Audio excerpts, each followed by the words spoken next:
the Tribune and Georgian newspaper. Tonight's timekeeper is the lovely Jeannie Strait. And our candidates for sheriff in the upcoming primary election are James Kevin Chaney and Trevor Reddick. Please join me in thanking the PSA staff for accommodating our needs and setting up for tonight's forum. Couple information items for you. There are restrooms right outside that door and to the right.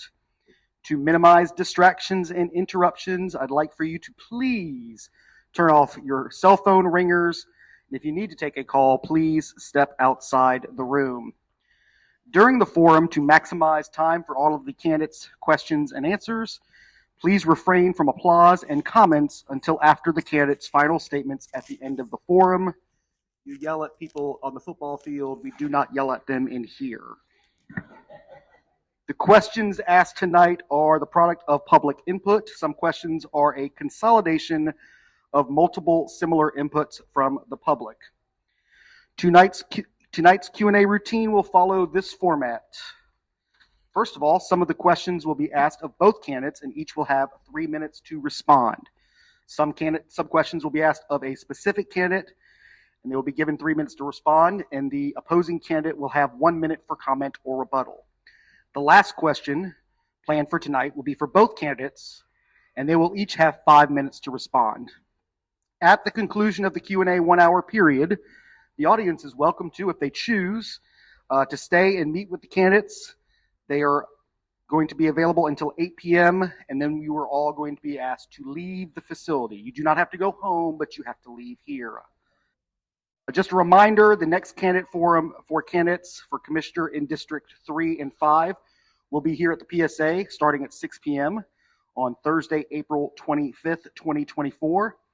And the Camden County Election Supervisor has scheduled a public information and Q&A session starting at 6 p.m. here on Tuesday, April 23rd. I've also been told that there is some election information on the white table right there, should you want to pick some of that up after the forum. Lastly, I do this at every forum I've ever been a moderator at. I, of course, asked you not to applaud during the Q&A portion, but I would like for you, if you would, to please applaud these two gentlemen for offering their names in service in this community.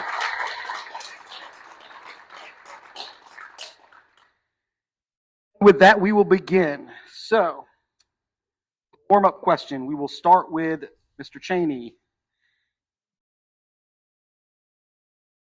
Voters do not approve a new jail in SPLOST funding.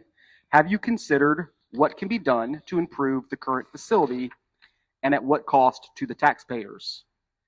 What needs to be done, and what would your plan include inmate transfers to another facility? You each have 3 minutes. Mr. Chaney, you may go first.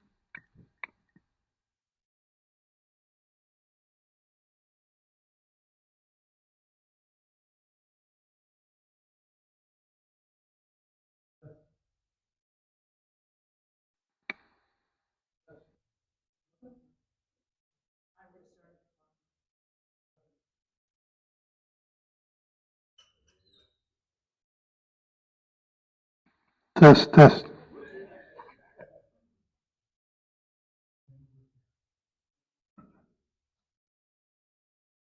Good afternoon. Thank y'all for showing up tonight. So yes, the jail, that is a very hot topic. I will work with the Board of Commissioners on Boat Right, which is the county administrator. Needs and stuff, what we need to do, make sure that we are good, Ms. Ken. Make sure that we are appropriation for this Camden County for the citizens is important. I would look at a phase project where we would actually try to phase inside on site where we're currently located right now. To try to help reduce some of that cost too. So it won't be over a 1 year period, it'll be over a 5 year period. We'll try to phase that in and also incorporate the E911 center, incorporate the May building as well. You'd have your jail cells, incorporate the already existing pod, which they like to call as a storage shed. We'd incorporate that, try to build similar to that, but also it would have to take an architect to come inside and actually look at the whole plan, see where we're at, what can we do. Also working with D. Ray James, that is a option that we would look at. if there's a way that we can move the inmates over there. You have to think about the cost effective of that too, because you'll have and safety for the officers, because they're going to be traveling back and forth from D. Ray James, also back to Camden County for court issues, court dates, things like that. But that is an option if D. Ray James is open to that. But thing is, a lot of people don't understand, why we building this. It's called the sanitation inside the in the jail. The biggest part. I mean, you have unsanitized in that jail. You have inmates, I mean, their loved ones living in that jail sometimes, and their sanitation is not working very good for that. It's backed up on numerous occasions. When the sheriff for this in 2010, I believe it was, come in, redone the whole pipe system. It's just not going to work. We have to, try to phase that inside if we can. But think about your kids, as they grow up here in Camden County, and for some reason they do have to go. You don't want them to spend the night in a jail where you have sewer backing up. You want to make sure that they have the proper care. You're going to have health. You're going to have medical. And you need to have trained and staffed inmates as well. We have to work together to do this. It's not a problem that I can solve by myself. It's going to take everybody in this room, all the citizens of Camden County, to work together. Let's find the best possible solution that we can work with. Thank you. Same question for you, Mr. Reddick. You have 3 minutes. All right. Well, thank you all very much for being here. We greatly appreciate the opportunity. The issue with the jail, I've actually been working on as a county commissioner for the past 3 years, and we're in dire need of a new public safety complex. Looking at it from a strategic standpoint, we've got to do a better job of planning for our future. We've kind of been looking at 5-10 years out, but we really need to start planning for 20, 30, 40 years out. What I would like to see, my first priority, or initiative would be to outsource, because we could outsource some of that liability as we've been incurring. But the reality is we've been working with Geo Group with the old D. Ray James facility, and we just don't have enough numbers for them to open up a new wing. And that's, unfortunate. And we've tried to, bring in collaborative partnerships with some of the surrounding agencies and see what we can do, but there's just simply not enough inmates to open up a wing. So that kind of leaves us where we are. Looking at a new public safety complex, as Mr. Chaney said, we've got to incorporate EMA, E911, and it really needs to be somewhere that's logistically close to the courthouse, but, not really in somebody's backyard. But however, that's going to be a $50 million endeavor. And so if we're lucky, we've got about, I want to say, $11 million left over from SPLOS 8 funds that could be allocated to the new public safety complex. And the remaining $39 million could probably be split between SPLOS 9 and the county getting a bond, because the whole thing on a SPLOS is not going to go on SPLOS 9, because it's a tier 1 project, and that basically means it's going to take all the money off the next SPLOS, and none of the cities would get any money, and the cities as well as the county depend on SPLOS funds to operate. And so when we're looking into the solution for a new public safety complex, it's not going to happen overnight. It's going to be a long-term project that we have to work on. So that means we're going to have to come up with a temporary solution. And so what I think that means is staffing the jail expansion that was built nearly 10 years ago that has not been occupied one bit. Now, when I got on the commission, the rub was the commission agreed to build the new expansion, but then when I think it was with the turnover of a new sheriff, they wanted 10 additional jailers, and the commission would not fund it. And I worked very hard to advocate to get funding for those 10 additional jailers. And finally, coming up a little over a year and a half ago, that funding was approved. And unfortunately, not the first jailer has been hired to occupy that expansion. And so I think we've got to start there as the temporary solution. And then if we work strategically with the stakeholders in the community as far as the cities, then we can get that part of the next jail and the next SPLOS, and we can move forward. So thank you all. Thank you. So the next question will be for Mr. Chaney. You'll have 3 minutes to respond, and then Mr. Reddick, you'll have 1 minute for a comment or rebuttal should you choose.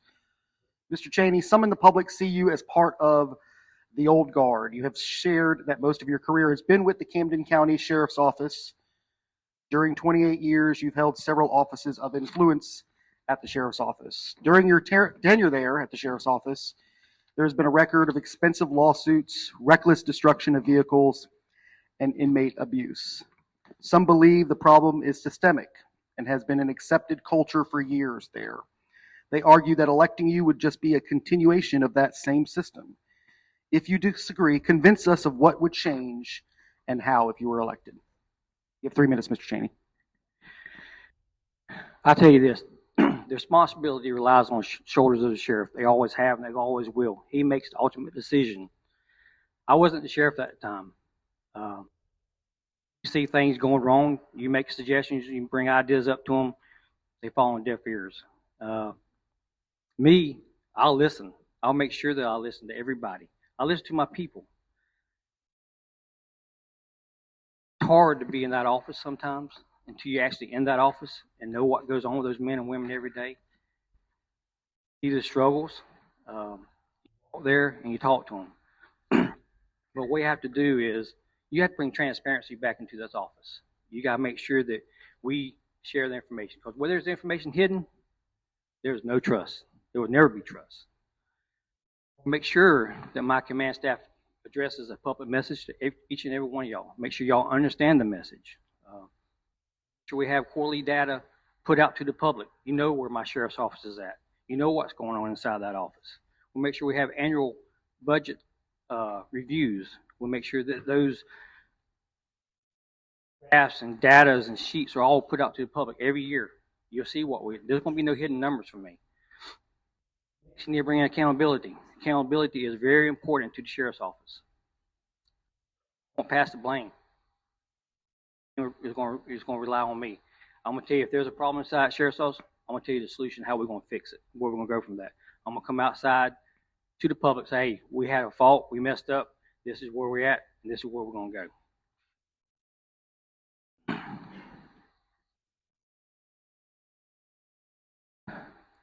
You know, being the sheriff is not easy task by no means. Now, leadership. Leadership is very important. Take care of your people will take care of you. In return, that reciprocates back to the public.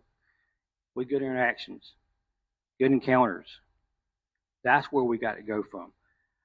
Yes, I've been a part of that sheriff's office 28 years, up until November this year. It's hard. That's my home. That's hard to watch what happened in that office. The only way I could do anything and fix it is by stepping outside my comfort zone, because this is not my comfort zone. I'm not a politician. I'm a worker. I want to make sure that what I do is right for the citizens of Camden County. Make sure that we grow together as a team. Involve the community. Ask them, help us. Come to my office, see what we do every day. I can sit up here and tell you all day long about the sheriff's office, how much I love it, what great people you have there. There's a lot of great men and women there. It's hard. It's hard for them some days. It really is. Thank you. Mr. Reddick, you have 1 minute to respond. All right, thank you. I'll just start with talking about delegating the message to communicate to the public through the command staff. That's not really something I view as part of that delegation. I feel like the sheriff is there to be a representative of the people and to send that message out to the public. I'm looking at the situation. I see a lot of good people at the command staff level, and I see my opponent is a good person. But I'm looking at this as, a lot of times, if you look back at military history, when a command's, a ship's command is in turmoil and the leadership is failing, they bring people from the outside and bring them in, and they change up the leadership. And I feel like if that's what needs to happen here, if it wasn't me, it needs to be somebody with fresh perspectives, fresh ideas, and a new start. Thank you, sir. This next question is for Mr. Reddick. In early 2021, as CEO of Reddick Construction, you requested that the Kingsland Police Chief provide, quote, special consideration, end quote, regarding a traffic stop for one of your company's vehicles with a faulty brake light. You stated that, one, that as a business owner, quote, my company makes significant direct impacts to the city every year, end quote, and two, quote, as an elected official, I would appreciate being informed about situations like this within my departments, End quote. If elected, do you still maintain that a local business owner or an elected official should receive special consideration from law enforcement? Mr. Reddick, you have 3 minutes to respond. Right, thank you. Great question. I believe that everybody needs special consideration. And so what I mean by that, that quote was taken very far out of context, because if you look back, the sentence prior says, I'm not asking for any special favors, but special consideration. And so really what happened, if you go back and pull the video footage, you can see that a driver's license from the home country was issued to the officer that made the stop, as well as a passport. And upon questioning that, I knew a little bit about the laws, and so I read into it, and then I asked the police chief, and he assigned it to, I believe, one of his investigators. And in the email chain, he came back and said, well, if he would have only provided a valid driver's license from his home country and a valid passport, we wouldn't have gave him a ticket. And I responded back and said, well, that's exactly what happened. Go back and look at the video.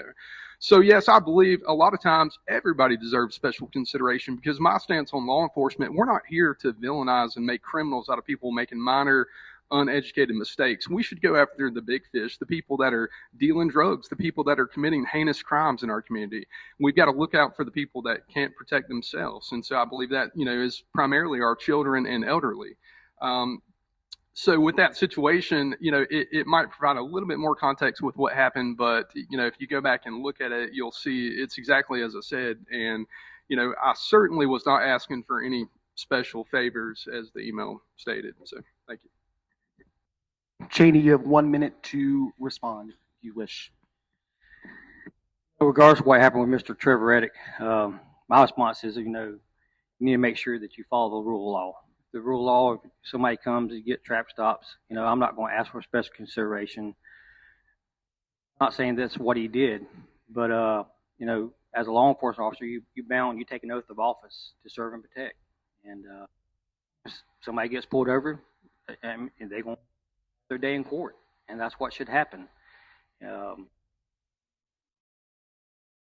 That nature that someone is not even from this country, then you work with it and you follow what ICE has to do. You call Immigration Customs Enforcement, you work with them, you turn them over to them, or work with them while they're incarcerated inside your.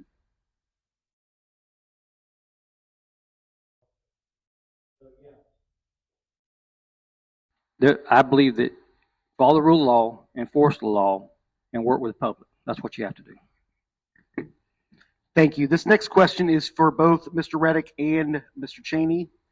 Citizens are discouraged, even fed up, with the fact that some officers and jail personnel are causing increased lawsuits, more expensive insurance premiums, and unwanted negative national media attention on Camden County. Considering that you are asking voters to elect you to the seat of the highest law enforcement office in the county with the authority to make the necessary changes, how confident can we be that you will accept responsibility for eliminating these offenders and establish a higher standard of employee acceptable behavior?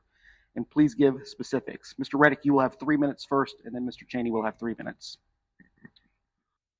Thank you. I'll start out by, saying I've been telling people jail isn't supposed to be a pleasant place, but, this is still America, and people are still innocent until proven guilty. And we've got to stop taking matters into our own hands. And, there's a fine line. I know the men and women that serve the front line, they have a tough job to do, and they've got a split second to make that decision. But there's a big difference between somebody being, loose and on the run versus being in handcuffs and being detained. And so when I'm looking at that, we've got to have a zero tolerance policy for excessive force. And I've been doing a lot of research about this, and I've seen a lot of sheriffs call people in their office, and they take their badge and their guns away, and they say, look, I'm sorry, but, you broke the law and you violated it, and we're not going to sweep it under the rug. You're fired. And by the way, you're going to jail because, you violated your oath of office. And so I think that's a big part of that, is having somebody that is, going to hold employees accountable. Now, on the same token, it's a little bit to the opposite side of that perspective. It's not just about holding deputies accountable when they're wrong. It's about giving them public affirmation and saying, you know what, this is the situation. This is what happened. This is what we did. And my deputies were in the right. And I stand behind them. And oh yeah, by the way, they're at work today where they deserve to be. Next question. You know, and if you look to the south, our neighbors, Sheriff T.K. Waters with the Jacksonville Sheriff's Office, that's exactly what he does. He has press conferences and he holds people accountable when they're wrong, and he gives them affirmation when they're in the right. And I feel like we've got to do a better job of doing that, because when you're proactive, you're controlling the narrative. When you're reactive, then you're letting other people control the narrative. And we've just really have got to do a better job of, you know, tightening up on some of the stuff that's going on. You know, talking about the lawsuits. You know, there's been probably an average of 15 going on at any given time. I think right now we don't have quite as many. But, you know, a lot of these settlements that have happened recently have went, you know, I think they had $500,000 settlements. And so looking at what's happened with the insurance at the end of last fiscal year, we got served with the notice of non-renewal. And so we, at the 9th hour, we sent out quotes for, you know, I think to 7 carriers. 3 of the 4 said, we're not even quoting you. For a county your size, you're far exceeded the, you know, I would say acceptable levels of claims. And so what we have to do to fix that on the insurance side is to reduce the severity of the claims and the frequency of the claims. And that's the only thing that's going to fix it long term. It's not, you know, working with somebody and working. No, it's immediately stopping, having a zero tolerance policy on excessive force, and trying to build back a future as we move forward. Mr. Chaney, you have 3 minutes to respond. We make it clear, use of force is ugly. There ain't no doubt about it. But what we can do is have a meeting with my employees. Let them know the gravity of the issue that we're facing. It's not an easy task, but driving skills and the use of force has got to be controlled. More with local risk management agencies, also the state of Georgia risk management agencies, ACCG, which is Association of County Commissioners of Georgia, GMA, which is Georgia Municipal Association. I'm currently a captain with the Kingsland Police Department. We've just done that recently. And we've lowered a lot of issues that we've had, and it's a good way to help lower those insurance rates and bring them in, because it holds us accountable, holds our agency accountable, gives us certain guidelines, certain policies and procedures that we have to follow, and that, you know, that brings a different animal to the table. Also going to provide frontline supervisor training. The sergeants, those are the ones on patrol every day. Those are the ones that you see most of the time driving, that's controlling the shift. Not me, not lieutenants, but the sergeants. Your sergeants control this shift. And by giving them that frontline supervisor training and that liability training, that helps hold their officers accountable as well. So when it goes down, it comes back up to me. Also looking at adding the FTO checklist inside. So you have the FTO program for a new officer that comes on board. Also adding a driver's checklist into the FTO program also can help implement some more risk management liability issues to help bring the driving costs down as well, or the insurance liability costs down as well. Working with Gypstick, Georgia Public Safety Training Center, working with FLETC, and some hands-on training, driving skills. It's the normal driving skills. Sometimes you'd be surprised on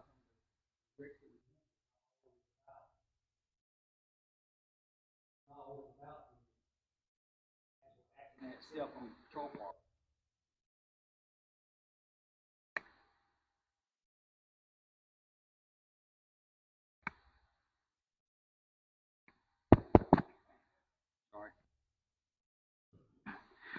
But working with risk management, that's going to be a big key. And it's the state of Georgia once they come down here and work on that.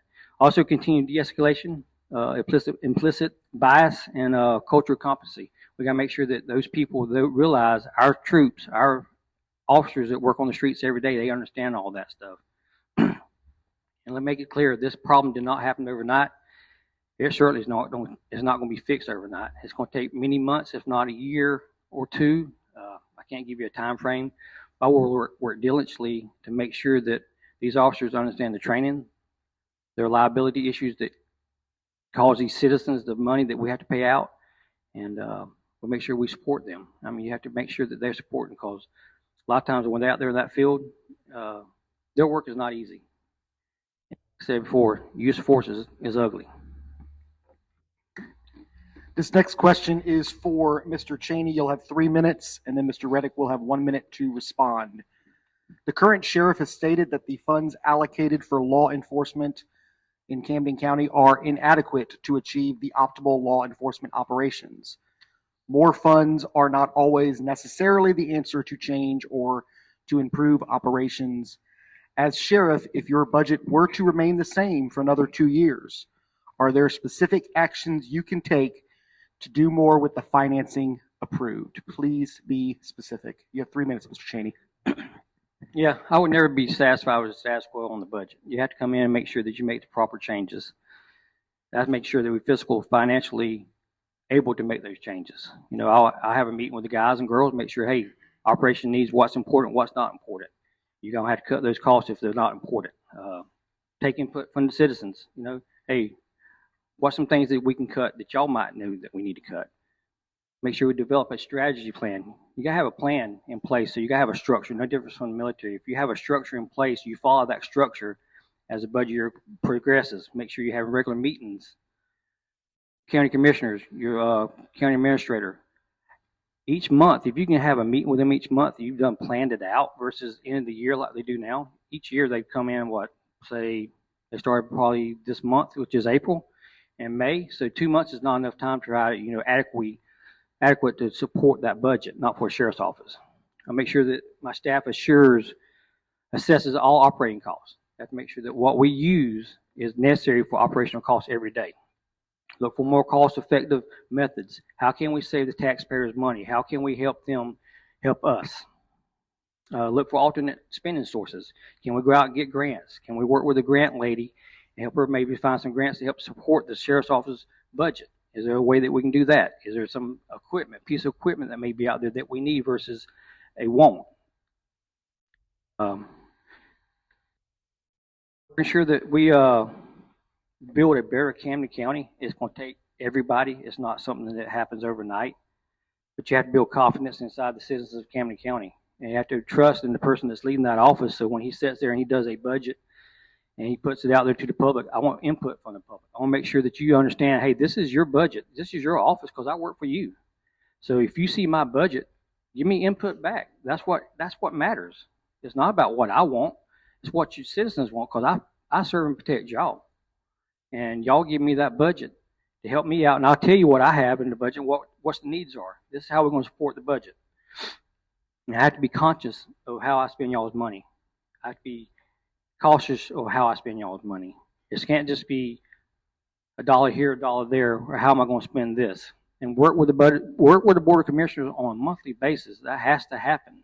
It can't just happen overnight. It can't just happen once or twice a month when you go right before the end of the year. Thank you. Mr. Reddick, you have 1 minute to respond. Thank you. The current sheriff's budget has increased 130% since taking office. And so the current budget is $12 million, or about 25% of our overall county budget. And once that budget is adopted by the commission, the sheriff can encumber that budget to fulfill his constitutional duties.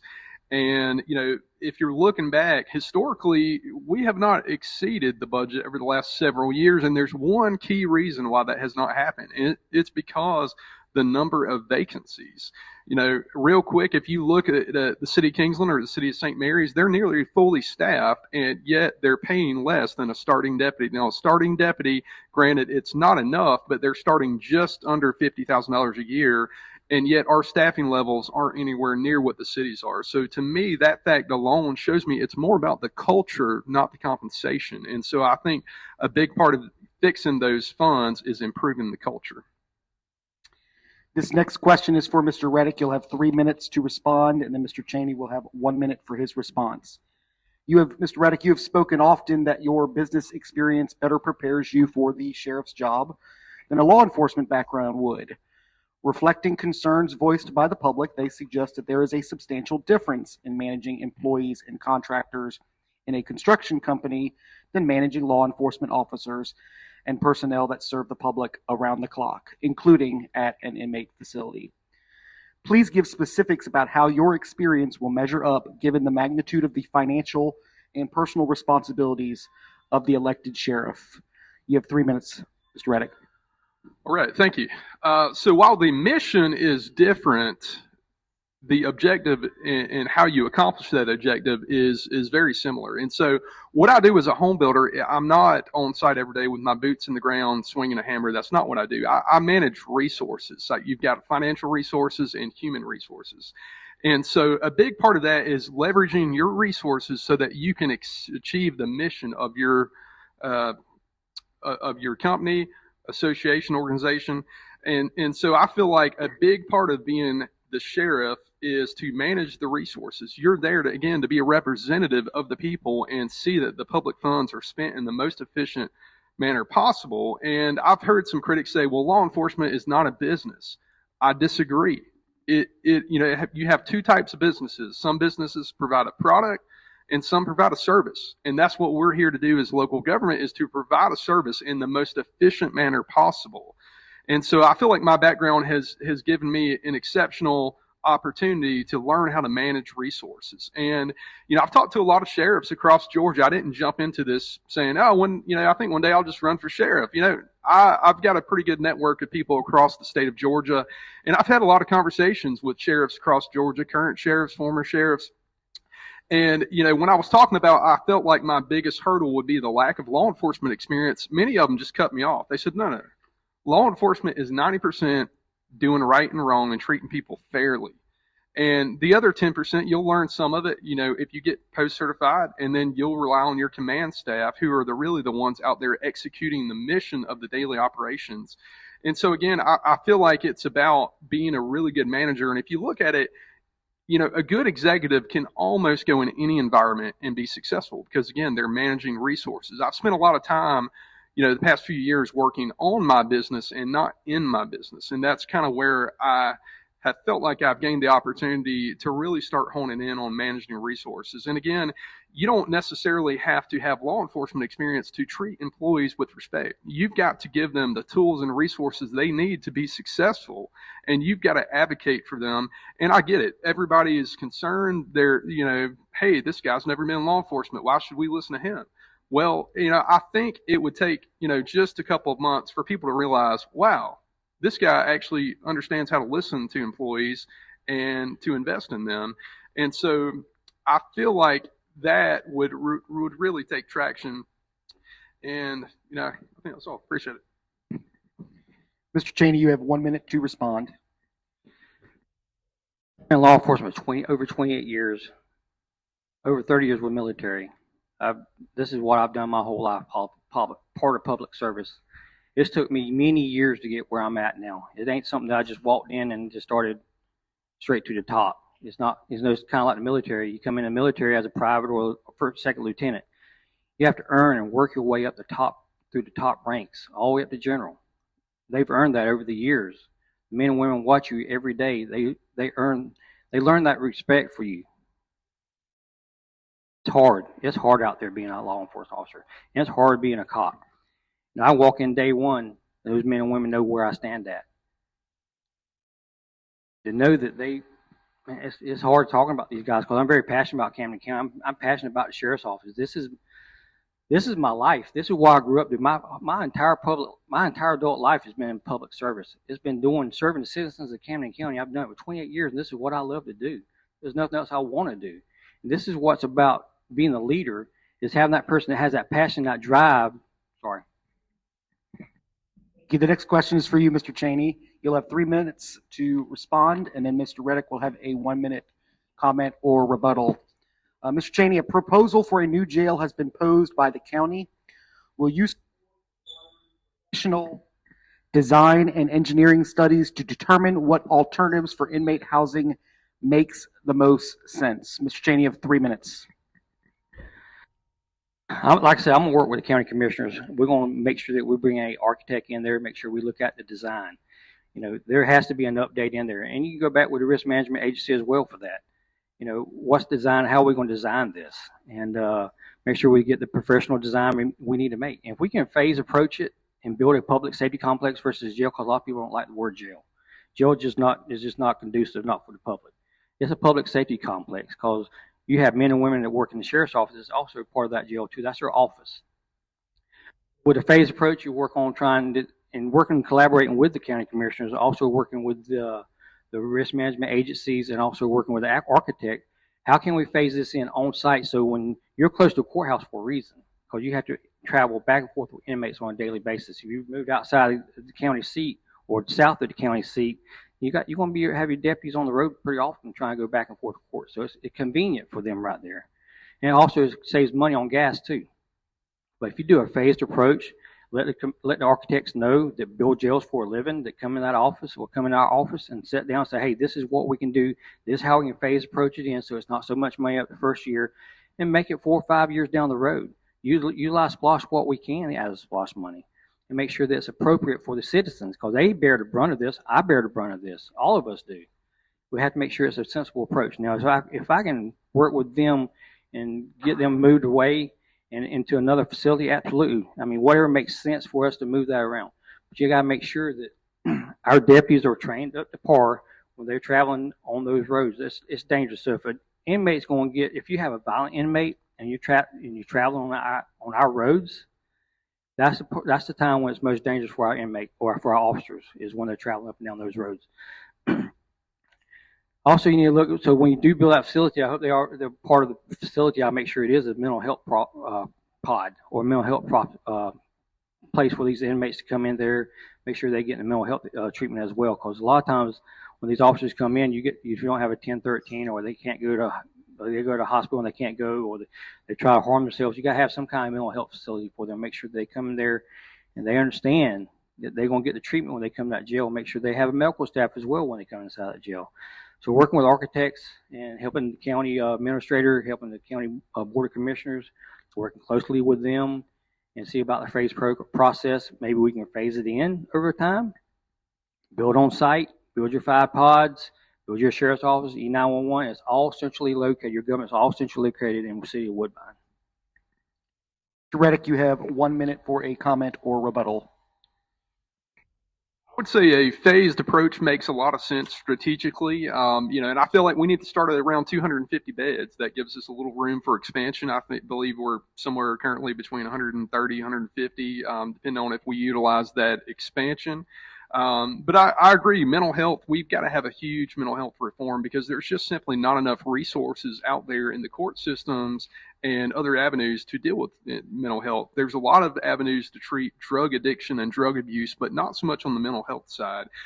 So I believe if we had more resources to manage that, that would also probably reduce the inmate population, because a lot of times for some of these people, it's like a revolving door. They're into the hospital, to the jail, back out in the streets, and it just repeats. And so we definitely got to be strategic and working with our community partners.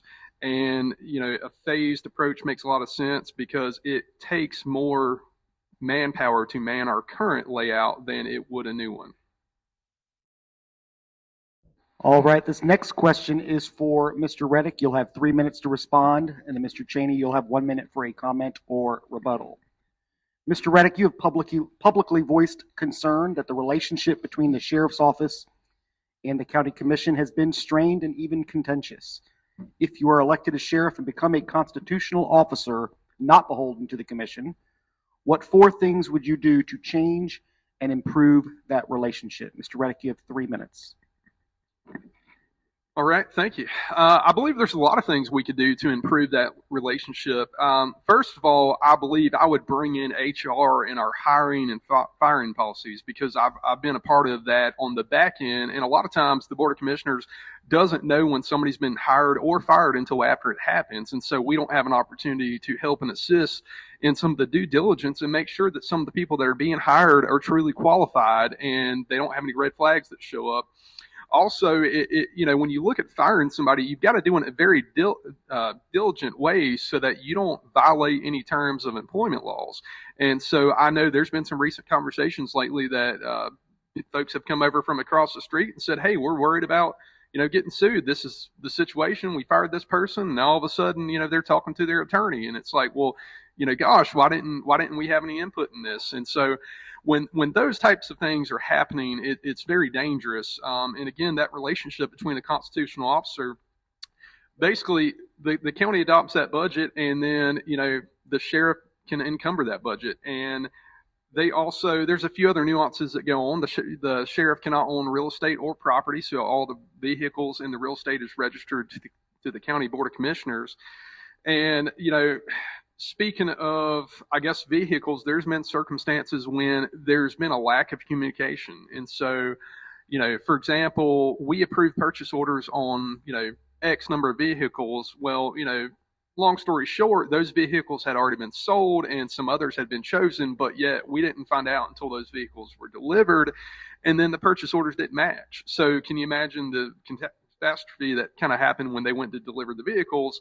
It creates a sense of urgency when all of that could have been prevented by more proactive communication. Looking at some of the other things, I think there's got to be a better relationship moving forward on the insurance. And I think really, we may have some opportunities to become self-insured. We're self-insured currently on our health insurance, and it saves us a ton of money every year. And so our neighbors to the north in Glenn County are self-insured in their law enforcement liability categories and commercial auto, I believe both. And so looking at some alternatives, having some open conversations. And, I would say there's been a lot of policies that the county has adopted, that have been really good policies, personnel policies. But again, the sheriff being the constitutional officer, they can choose to go, I don't like those policies, I'm going to stick with my own. And sometimes what that does is build contention amongst county employees. And so I feel like if we were all on the level playing field, that would be a really well thing. I'm not saying we should just, blanket adopt every policy the county has, but I think the sheriff being a part of that conversation would go a long ways. Mr. Chaney, you have 1 minute for a comment or rebuttal.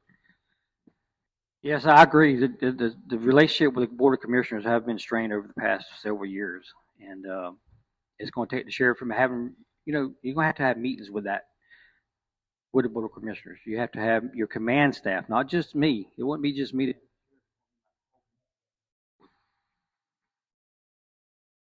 Test. I'll have my whole command staff actually go with me. And we'll go over there to their office. We'll sit down with them. We'll meet with them. We'll share ideas, bring new ideas to the table. It's not just about me. It's about every citizen in Camden County. That's where it needs to be at. Sorry about that. I'll make sure that I'm transparent with the Board of Commissioners. That's very key. Make sure that everything that happens in that sheriff's office, I will work with their PIO. I will work with the commissioners. I will work with Board of Sean Boatwright, the county administrator, to make sure that he understands as well. Be accountable. I'll make sure that I'm accountable to those Board of Commissioners because they do set the budget. That comes back key where we actually have those monthly meetings. We build that rapport with them. We make sure we get that friendship going. That's what it takes to do that. All right, this next question, great news, guys. This is the last one. So this is for both Mr. Chaney and Mr. Reddick. Mr. Chaney will go first. You will have 5 minutes each to respond. This May primary election will determine which of you will face the incumbent in the November election. In 5 minutes or less, please tell us which of you is in the best position to defeat the incumbent and why. Mr. Chaney, you're first. You have 5 minutes. 28 years. August 15th, 19. Hired me at the sheriff's office. I'm Charlie Eastling. I started off in the jail. I worked my way up through the patrol division. Shortly thereafter, they sent me up to Savannah with the DEA task force, where I stayed there for 5 years. I learned a lot of things during that time. I came back home, met my wife at a college function. I was all but gone with DEA full time until my wife got pregnant and said, well, I'm not traveling all over the country. I said, I understand that. And Proctor allowed me to come back to the sheriff's office in Charlie Eastling. I worked again in the jail for about 10 months. Then went back out to the drug task force, which is where I actually took over the drug task force around 2004, 2005, and worked my way up through the ranks up to captain over CID and DTF training. Recently, 2021, I was promoted to major, which incorporated patrol division. So between the patrol division, CID, DTF, K9 division, everything except for the warrants division, the jail, and the courthouse fell under my responsibility. I Worked many men and women. Had many late nights. Lost a good friend in the line of duty. Some other friends, they weren't in the line of duty, but I lost other friends to sicknesses. It was good friends, good cops. Blood, sweat, and tears at nighttime, working many late hours. Up late, chasing the bad guy. It was hard. Those things made me tougher, made me strong, made me understand where I need to be at. And as time went by, I knew where I needed to be at. I knew that I've been training my entire adult life to be the sheriff. I know Jim Proctor. I know where he's at. I know how he is. He's a good man. I just think it's time for the agency to go in a different direction. The direction we're going in right now is not the right direction. Those men and women there, they deserve better. A whole lot better.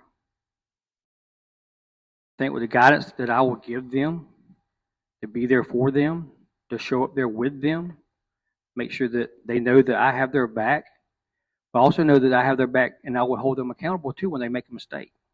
That's key. You have to hold them accountable. And I think that's where we kind of got a little hiccup. It was not being held accountable. You're going to be held accountable. You're going to follow the rules. You're going to follow policies and procedures. You're going to make sure you do what's right. And when I say right, morally and ethically right. It's not just saying the word right, it's morally and ethically right. There's some guys and girls that know that.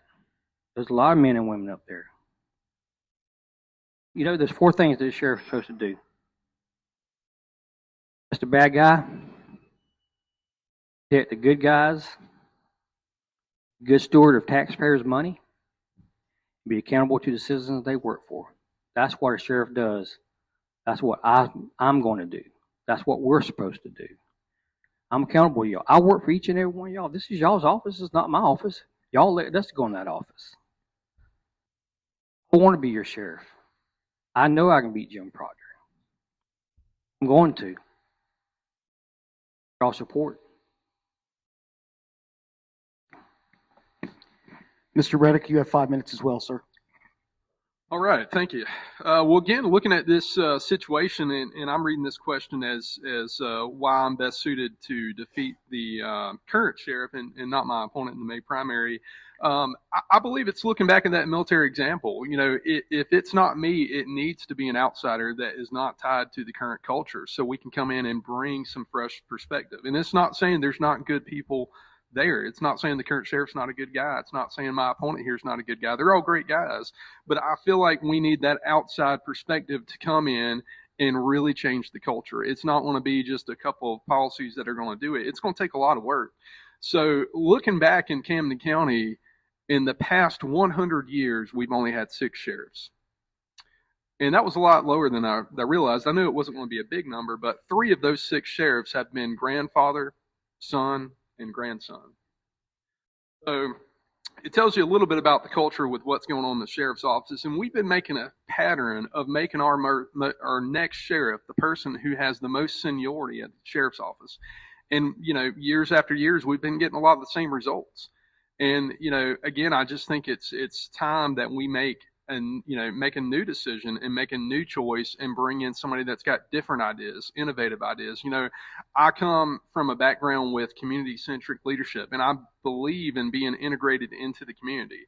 You know, looking at Camden County, we're the 7th largest county in Georgia, including our waterways. Now, if you take that out, you know, it bumps us up to 11th. But at any given time, we only have 3 or 4 deputies on patrol. And there's 2 shifts. So if you say we've got 8 deputies, including the supervisors, you know, school resource officers. Up until last week when St. Mary's City Council approved, I think it was 5 new school resource officers, thanks to our state legislation and the governor passing law to where every public school gets $60,000, and they're taking $45,000 of that 60 and allocating it to school resource officers. And I believe every school needs a resource officer. For past years, we've been taking 3 school resource officers and a supervisor and spreading them amongst 9 elementary schools. And that's simply not enough because we're leaving our children vulnerable. We've got to make sure that that's not done. and that we can protect the people who can't protect themselves. So again, I think it's looking at somebody to come in that's got innovative ideas. And, if you add the resource officers to the patrol deputies in, say, 12, okay, we've got 12 deputies with what I consider that's integrated into the community.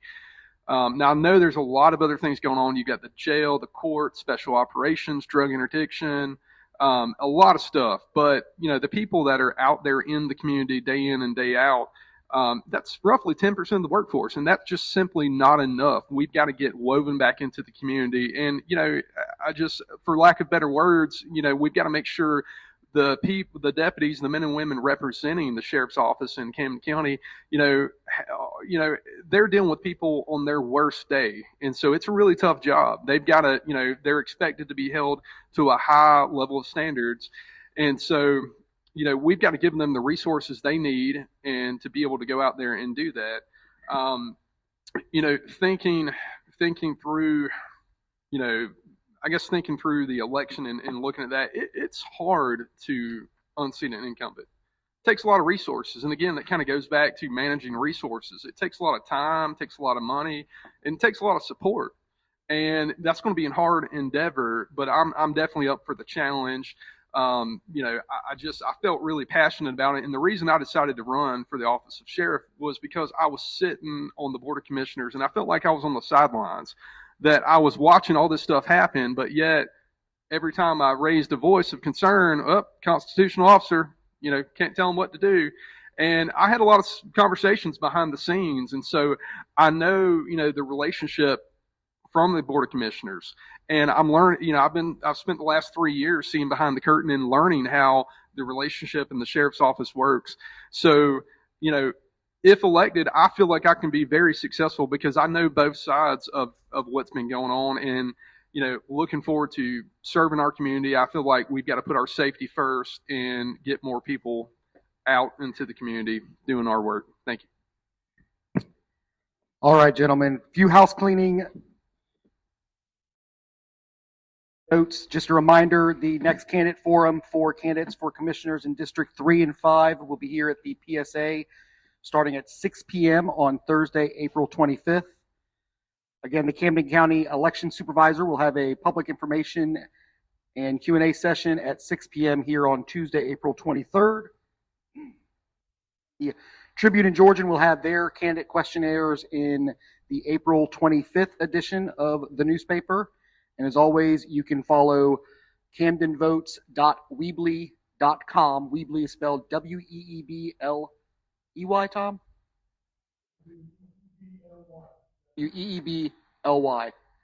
So with that, I want to thank both Mr. Reddick and Mr. Chaney for their participation in tonight's forum, and thank you all for joining us.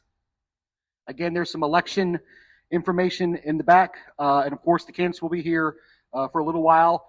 If you have any additional questions for them. So if you would, please give them one more time a round of applause.